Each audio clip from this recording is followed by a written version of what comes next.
Saudari-saudara, ini adalah sesi Q&A.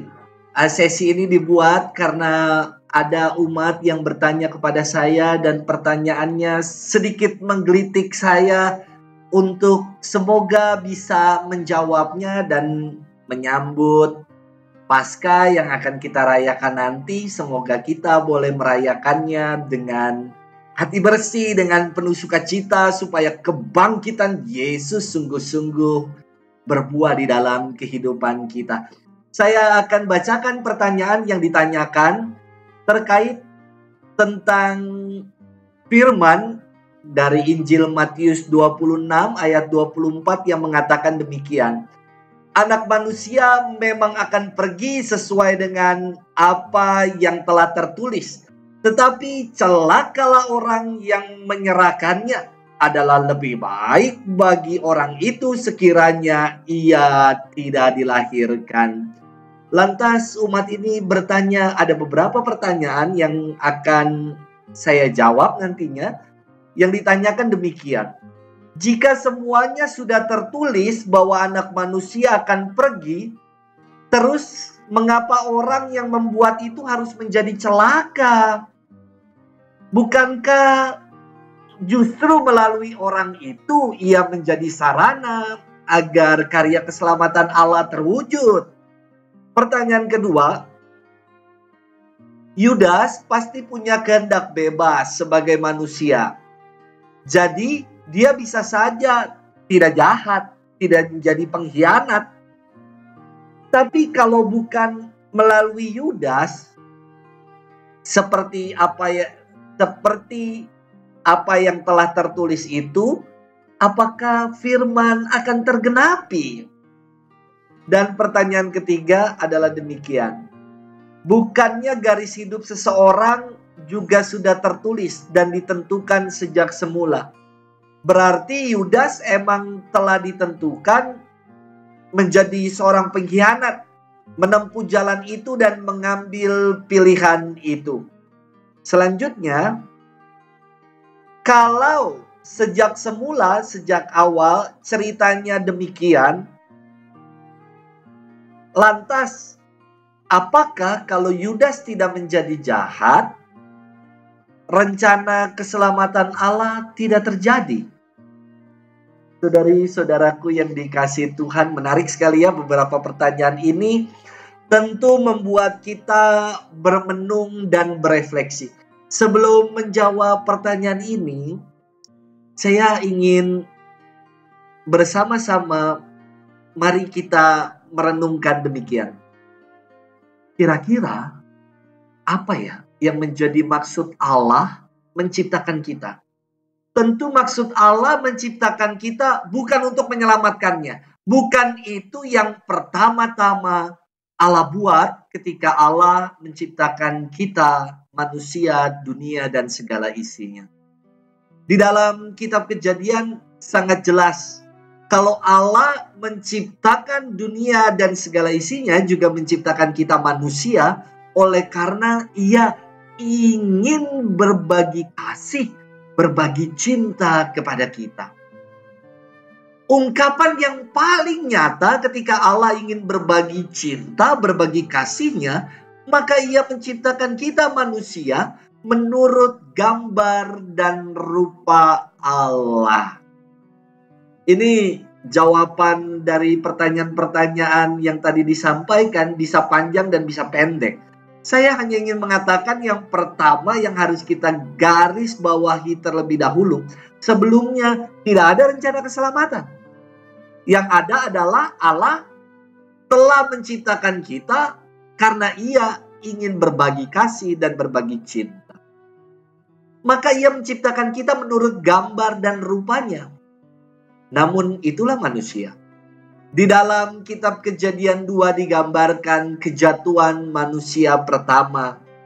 Karena dosa, karena manusia ingin menyamai Allah, ia jatuh ke dalam dosa. Dan semenjak kita jatuh ke dalam dosa, maka muncullah yang namanya rencana keselamatan Allah. Allah punya grand design. rencana keselamatan untuk menyelamatkan kita manusia. Ketika berulang-ulang manusia jatuh ke dalam dosa, Allah mengirimkan Nabi Nuh untuk mengingatkan. Ketika tidak mau diperingatkan, ada yang namanya air bah. Namun tidak berakhir rencana karya keselamatan Allah. Terus berlanjut hingga pada saat Allah hadir dalam wujud putranya. Saudari-saudaraku yang dikasihi Tuhan, semoga sampai di sini kita lebih mengerti bagaimana karya keselamatan Allah yang direncanakan. Sejak semula Allah tidak merencanakan karya keselamatan itu. Karena awalnya Allah ingin berbagi cinta, berbagi kasih. Namun karena manusia jatuh ke dalam dosa, maka hadir rencana keselamatannya. Mungkin kita bisa tarik pertanyaan lebih lanjut dan lebih panjang. Loh, masa Allah tidak tahu kalau manusia akan berbuat dosa? Tidak. Allah mengaruniakan kepada manusia yang namanya kebebasan. Disinilah letak pertaruhan Allah. Ketika Allah menciptakan manusia menurut gambar dan rupanya, Allah memberikan kepada manusia-manusia kebebasan. Di sini pertaruhan Allah, apakah manusia mau setia ikut Dia, atau manusia malah mengikuti Allah lain dan jatuh ke dalam dosa. Lantas, bagaimana dengan kehadiran Yudas? Saudari-saudaraku, sejak semula Yudas ketika Yesus memilih ke-12 muridnya, disampaikan kalau Yudas itu disebut oleh para penulis Injil dengan sebutan Yudas Iskariot yang menjadi pengkhianat. Apakah sejak semula memang telah ditakdirkan, dituliskan kalau Yudas yang pasti akan menggenapi karya keselamatan Allah untuk menjadi pengkhianat? Kita stop sampai di sini. Karena apa? Karena kita telah keliru bertanya. Yudas bukan aktor utama di dalam karya keselamatan.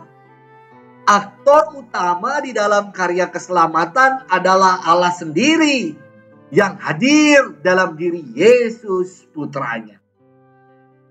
Yudas bukan sarana yang digunakan untuk menggenapi karya keselamatan. Yudas adalah simbol dari ketamakan manusia. Yudas adalah simbol dari kelalaian manusia menggunakan kebebasannya hingga akhirnya terjerat dan jatuh ke dalam dosa, bahkan sampai mengkhianati gurunya sendiri.